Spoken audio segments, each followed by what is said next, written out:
I was born in Southern California and raised in a Roman Catholic family. My parents paid for me to go to Catholic school. I went to Catholic school for the first 6 years of my life. But it kind of started about the second grade. As far as I can remember, I loved God.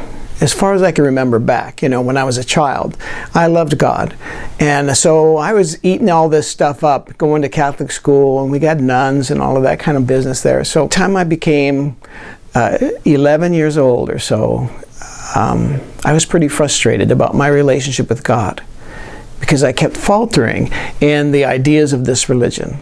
And about the time that I hit teens, I was done, and I begged my parents, I'm not going to church anymore. And my life just started taking a dive. I started going away from God and towards drugs, towards things that really weren't the best for me.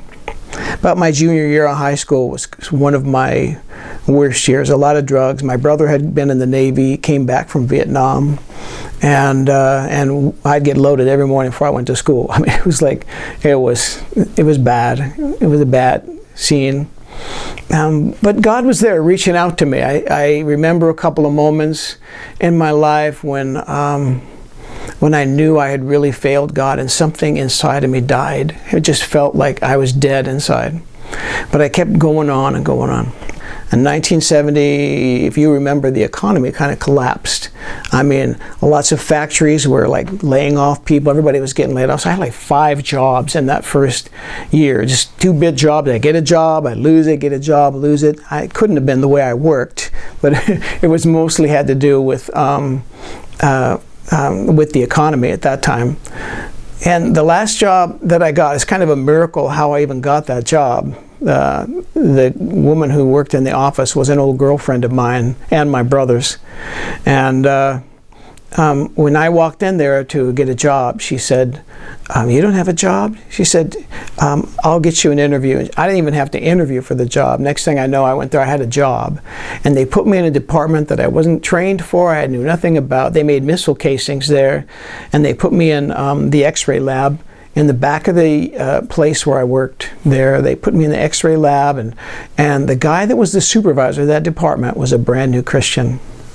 And so he started sharing with me about Christ.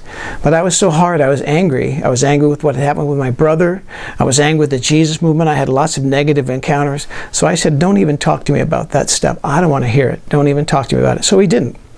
There was only 3 of us in that department. Our department, because it was X-ray, we were separated from the shop, so we had to have our lunches together. We really didn't relate to anybody else.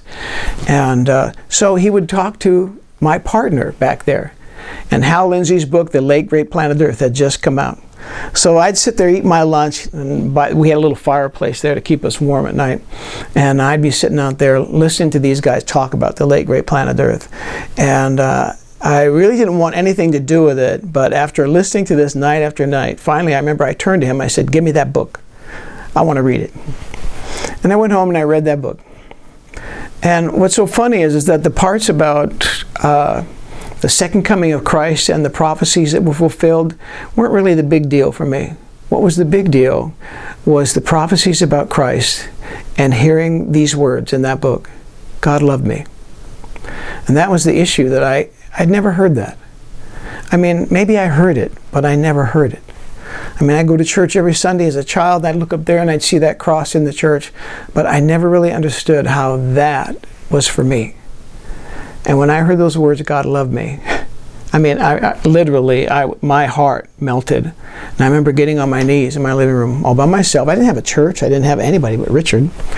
And I got on my knees in my living room and I told God, I said, God, if you love me this much, I'll give you my life. And my life came together right then. I knew all I ever wanted to do was to serve him with my life. And I gave him my life. I was 19 years old, had a baby, had a brand new family that I was trying to figure out life.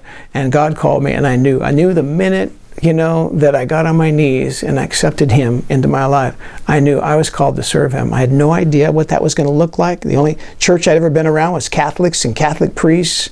And so I had a whole journey with that. But it all started with understanding one thing. God loved me.